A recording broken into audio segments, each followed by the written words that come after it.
Professor of Urology, Department of Surgery, Faculty of Medicine, King Saud University Hospital.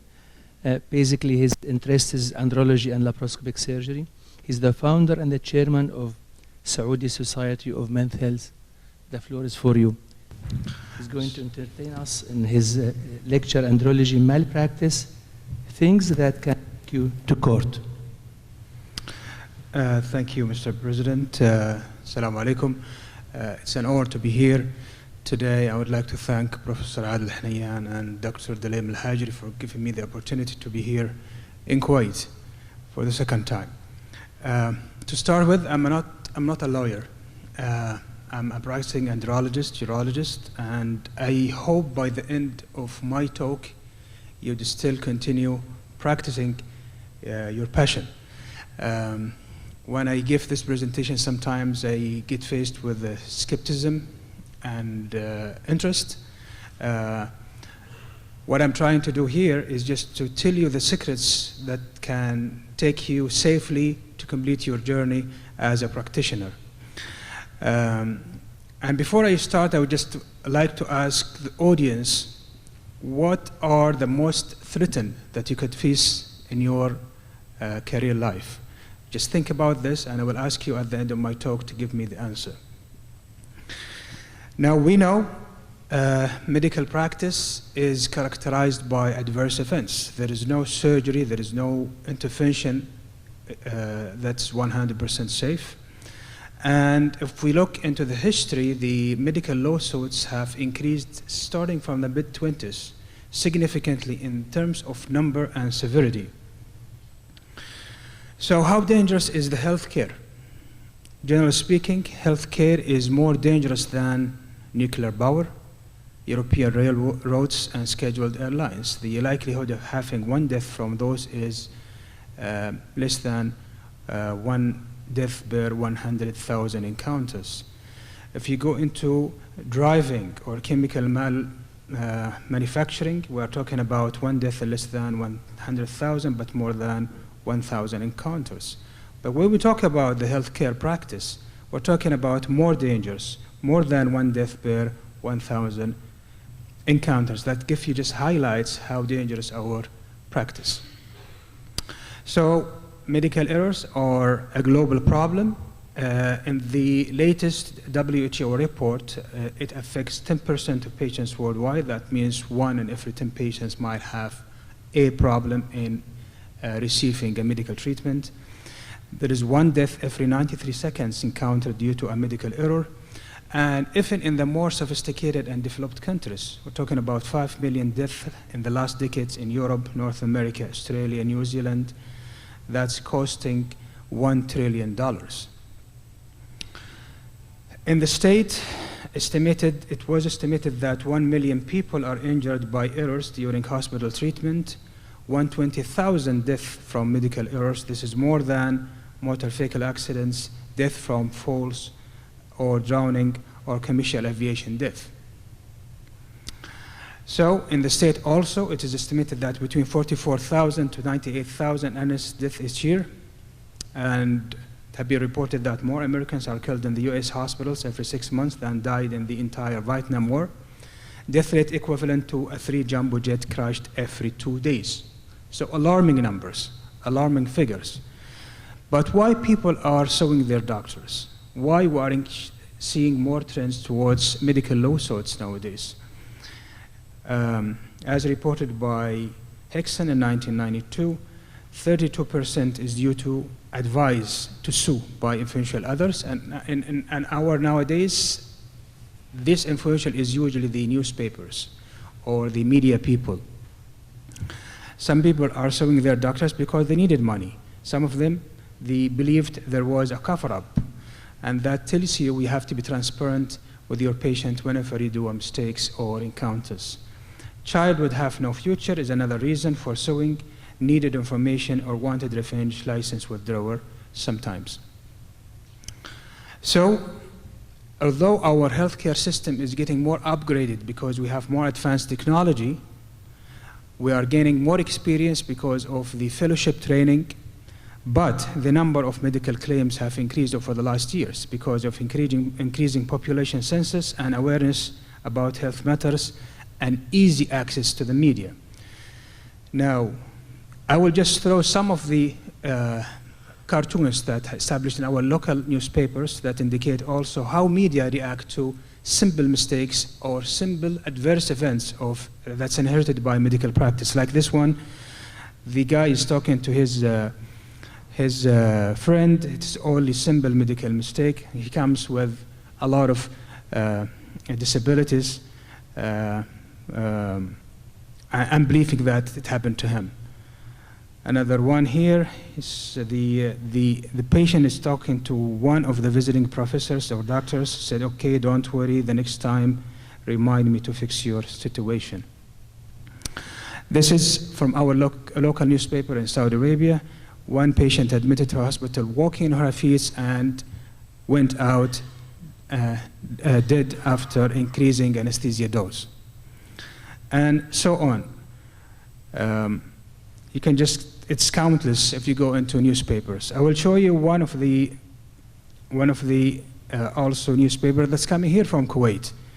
And according to this, 2 urologists have been found guilty, and they were planted 10,000 Kuwaiti dinar, secondary to medical mistakes happen during removal of a kidney stone. This is another also a sketch from one famous newspaper here from Adan Hospital, also penalty that have been inflated by local newspapers. This is also one very interesting. This is بوابة المصريين في الكويت. So there was a medical error happened. A patient admitted for perianal abscess drainage, ended up by removing part of his genitalia and ended up by gangrene. So how to handle this problem? You see 2 parties here. You see the doctors trying to help, but the media is not helping you also whenever there is a side effect. Nevertheless, there are some negligence also happen down the road. So we are not saying all the doctors are angels without mistakes, but sometimes minor mistakes get inflated. So to handle this problem back home in Saudi Arabia, there was a law that had been established to formulate and set standards and regulations that determine the responsibilities of death of healthcare providers, whether the facility or physicians, toward the patient. This is enacted by a royal decree established in 1988 and reformed by another royal decree in 2005, consists of 44 articles that clearly identify the responsibility of the physician and also the responsibility of the facility, the medical healthcare facility, and when to blame, when not to blame. This is lastly revised last year, and we are using this as a Bible for our guys whenever there is a medical lawsuit raised. So these regulations determine the responsibility of medical practitioners and regulate the patient-doctor relationship. Based on this, there is a legal health board established, and belongs to that legal health board, there is a lot of medical legal committees established. I'm a member of one of those committees. Each committee consists of 1 judge from the Ministry of Justice and 3 professionals in the field of medicine, 2 coming from the Ministry of Health and 1 from the academic university staff. Also, there is 1 legal advisor to complete the members of the committee.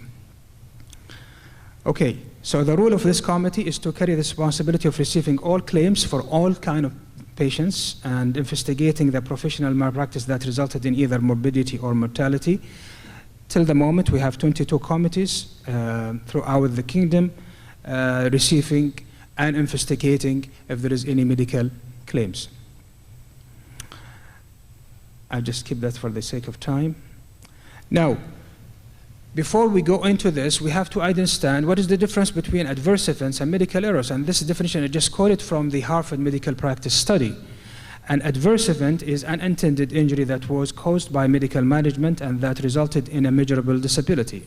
On the other hand, medical error is a failure of a planned action to be completed as intended, error in the execution, or the use of a wrong plan to achieve an aim, which is an error in the planning. A good example of this, a patient, after finishing a surgical procedure, was put on anticoagulant therapy, and in spite of that, this patient developed DVT. So this is not a medical error. This is an adverse event for that kind of surgery.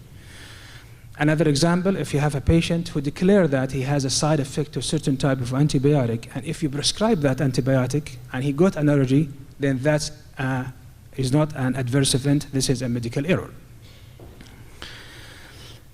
Negligence is defined as failure to meet the standard of care reasonably expected of an average physician qualified to take care of the patient in question. Now, when we face a claim, that doctor in question will have one of three responsibilities, if he is convicted, of course. There is a civil liability, which is defined as the responsibility of a physician toward the patient. There is also the punitive liability towards the medical practice and towards the regulation of the country also, and there is disciplinary liability, which is the physician responsibility towards the profession, the discipline itself. So those are examples of malpractice defined in our dictionary: error in treatment or inadequate follow-up, lack of knowledge and skills that can be expected in others in the profession, performing experimental and unprecedented surgery on a person in violation of the relevant rules, conducting experiments or scientifically unestablished research on patients, administering medications to patients on experimental basis. Those are considered malpractice, and the person who is doing this is subject to punishment. Other examples: using medical instruments or equipment without adequate knowledge of their use, or failing to take appropriate precautions to prevent damage arising from such use. Also, failure to provide adequate monitoring or supervision. And lastly, failure to consult anyone, the consultation of whom is necessitated by the condition of a patient. All of those are considered malpractice. Keep in mind, don't try to be over smart. If you provide in the consent to your patient any condition that limits your liability as a healthcare professional or holding you unaccountable, this is considered unlawful and uncountable when it comes to investigation. Also, when there is, that's in our law back home in Saudi Arabia, whenever there is a complaint raised, even if the patient declined or withdraw his complaint, we will still go to investigate if there is a medical mistake or not, regardless of the patient who initiated the complaint. Okay. So the final decision from the committee that I mentioned before, either clearing the physician from the claim or accusing him. And there are two types for punishment. There is the public right. We give either warning or financial compensation or prohibiting medical practice or medical license withdrawal or imprisonment sometimes for up to 6 months. And there is also the private right, the patient right, whenever there is accusation, and that will go through the Islamic law as established in Saudi Arabia. So those are the examples of verdicts that already concluded back home. We have 2 doctors who were found guilty of causing death of a child and fined more than 100,000 Saudi riyal, and etc. Just a quick summary for medical lawsuits in Saudi Arabia. You can see the trend of increasing lawsuits over the years. We're talking about 900% time increment since the establishment of the committees over the last 15 years. Most of the complaints goes towards the surgical subspecialties, mainly the obstetric and gynecology, and little towards the medicine or pediatrics, and this is because of the nature of our practice in surgical departments. More instruments, more intervention, and more problems.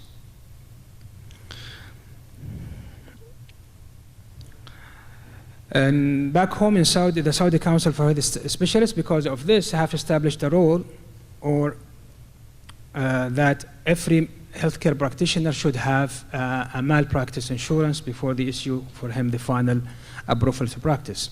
And I guess it's the same thing here in Kuwait. I was trying to review the medical malpractice regulations here in Kuwait, and unfortunately I got also the regulations manual that was sent to me by Dr. Delaim, but I understand it is not very well established as what I have said back in Saudi Arabia.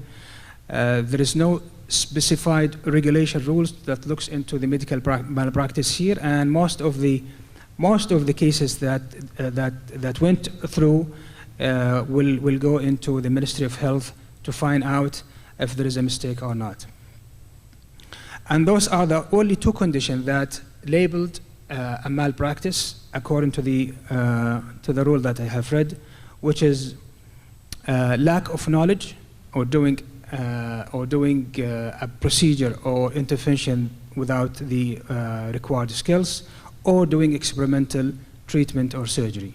Those are the two clearly defined mistakes by the Kuwaiti laws. And according to this forensic medicine department in Kuwait, Dr. Asad Mahdi, according to him, this department is looking for more than 450 medical claims every month. That's more than 900% increase over the last 13 years. I will show you some just examples of situation encountered by urologists back home. Missed bladder tumor during TURP, resulting in metastasis and death. Loss of glans penis during circumcision. Urinary incontinence after TURP. Urethral avulsion during uroscopy for stone management. Infected penile prosthesis resulting in gangrene. Missed testicular torsion diagnosed as orchitis. All of those was labeled as medical malpractice, and the physicians have been accused and punished. What is my view on this? Don't consider any procedure minor. So every procedure should be a major, and you have to explain clearly to the patient the nature of the procedure, what you are trying to do, and what is the possible risk and benefits. Assess your patient thoroughly and ask for advice in case you need it.